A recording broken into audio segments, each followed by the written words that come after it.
सर्गनिरुद्धं समायतो हरि स्मरण। एक समय की बात है, प्राणियों के हित चाहने वाले समस्त मुनियों ने परम रमणीक नैमिषारण्य क्षेत्र में मन को प्रसन्न करने वाली सभा की। अर्थात जब इस कलियुग का प्रारंभ हो रहा था, उस समय शौनक आदि ऋषियों ने नैमिषारण्य क्षेत्र में सभा किया। उस सभा में भारतवर्ष आर्यवर्त के समस्त ऋषि महर्षिगण पधारे हुए थे।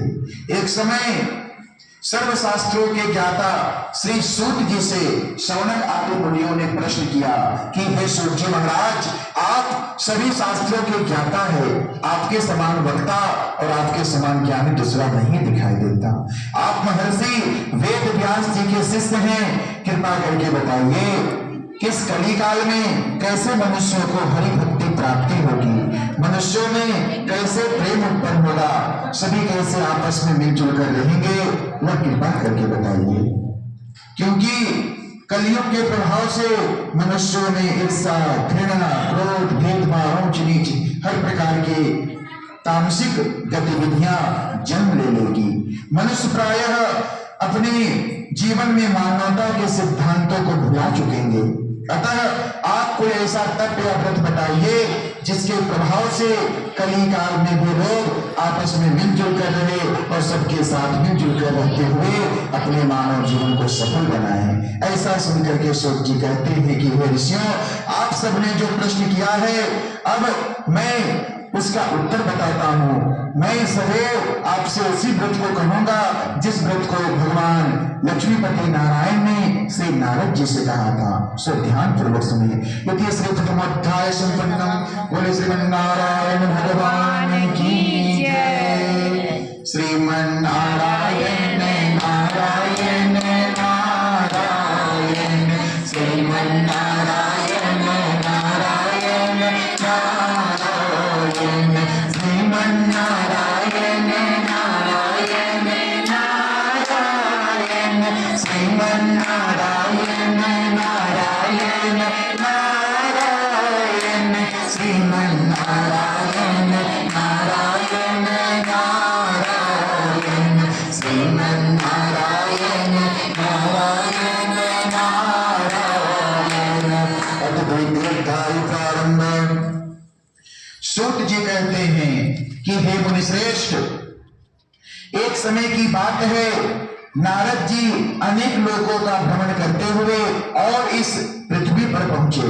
उन्होंने देखा कि मनुष्य मानव का जन्म लेने के बाद भी मानवता के सिद्धांतों से दूर हैं और इस प्रकार से छोटे छोटे बातों को लेकर मनुष्य आपस में क्लेश बैर भाव उत्पन्न करके सदैव जीवन में दुखों को प्राप्त हो रहे हैं। नारद जी ने ऐसा देखकर मन ही मन सोचा कि किस प्रकार से मैं इन सभी के अंतरात्मा से छुपे हुए ईर्ष्या, घृणा, क्रोध, अहंकार जैसे तामसिक तत्वों को दूर करूं और कैसे इनका जीवन सफल होगा। ऐसा मन में विचार करते हुए और भगवान नारायण के पास गए। जाकर के उनकी स्तुति करने लग गए और तब भगवान कहते हैं कि हे नारद जी, आपका यहाँ किस प्रयोजन से आगमन हुआ है, हमें बताइए। नारद जी कहते हैं कि हे अंतर्यामी, हे भक्तों के दुखों को दूर करने वाले, हे सर्वज्ञ, हे निर्गुण सगुण हर रूपों में विराजमान होने वाले, आपके चरणों में प्रणाम है। भगवान, यदि मैं आपका सेवक हूं तो कृपा करके बताइए कि कली काल के मनुष्यों का किस प्रकार से कल्याण होगा, सभी मनुष्य कैसे आपस में मिलजुल कर रहेंगे, वह कृपा करके बताइए। उन सभी के जीवन का कल्याण हेतु कोई सरल और आसान उपाय बताइए। नारद जी के वचनों को सुनकर भगवान कहते हैं कि हे नारद जी, आप कली काल में पृथ्वी पर जाओ और सभी मनुष्यों को सत्यनारायण कथा सुनाओ। सत्यनारायण कथा के प्रभाव से सभी मनुष्यों का जीवन सफल होगा। मनुष्यों में प्रेम, दया, धर्म, क्षमा की भावना उत्पन्न होगी। सभी मनुष्य आपस में मिलजुल कर रहते हुए और सदैव भगवान के सत्य के सिद्धांतों पर चलेंगे।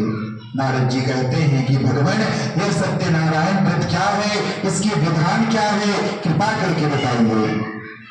भगवान कहते हैं कि हे नारद, सत्य हमारा ही स्वरूप है, सत्य ही नारायण है। ऐसा समझकर जो पूजन करते हैं और सत्य के सिद्धांतों को जीवन में अमल करते हैं वही सत्यनारायण व्रत है।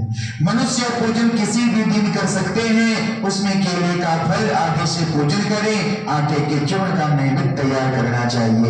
यदि बन सके तो पूजन को संध्या वेला में करनी चाहिए और सभी भाई बंधुओं को बुलाकर कथा श्रवण करना चाहिए। सभी कथा श्रवण करने वालों को प्रसाद प्रदान करना चाहिए और भगवान का जयकारा करते हुए सदैव जीवन में सभी के साथ मिलजुल कर रहते हुए भगवान की भक्ति करने का संकल्प लेते हुए और व्रत को पूरा करना चाहिए। प्राचीन समय में काशीपुरी नगर में एक सतानंद नाम के वृद्ध ब्राह्मण रहते थे। वह भिक्षा से प्राप्त हुए धन से इस पूजन को किए थे। इसी पूजन के प्रभाव से उनके जीवन में सुख शांति की प्राप्ति होती है। वह इस जीवन की कीर्ति प्रसिद्धि को प्राप्त करके अंत में भगवान के लोक को प्रस्थान कर गए। ऐसा सुनकर नारद जी प्रसन्न हो गए और भगवान की आज्ञा लेकर पुनः पृथ्वी पर आ जाते हैं। सभी मनुष्य को भगवान सत्यनारायण का कथा बताने लग गए और कथा के प्रभाव से मनुष्यों के जीवन में सुख शांति प्रेम दया सत्य श्रद्धा क्षमा की भावना उत्पन्न होने लग गई। सभी मनुष्य आपस में मिलजुल कर रहने लग गए और सभी भगवान की स्मृति को सत्यनारायण के नाम से प्रारंभ कर देते हैं। इति श्री द्वितीय अध्याय संपन्नम। बोले श्रीमन्नारायण भगवान की जय। श्री कृष्ण गोविंद हरे मुरारी हे नाथ नारायण वासुदेवा।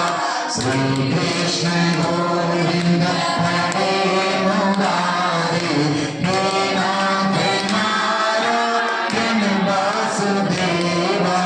हे नाथ नारायण वासुदेवा। हे नाथ नारायण वासुदेवा। हे नाथ नारायण वासुदेवा। श्री कृष्ण गोविंद हरे मुरारी हे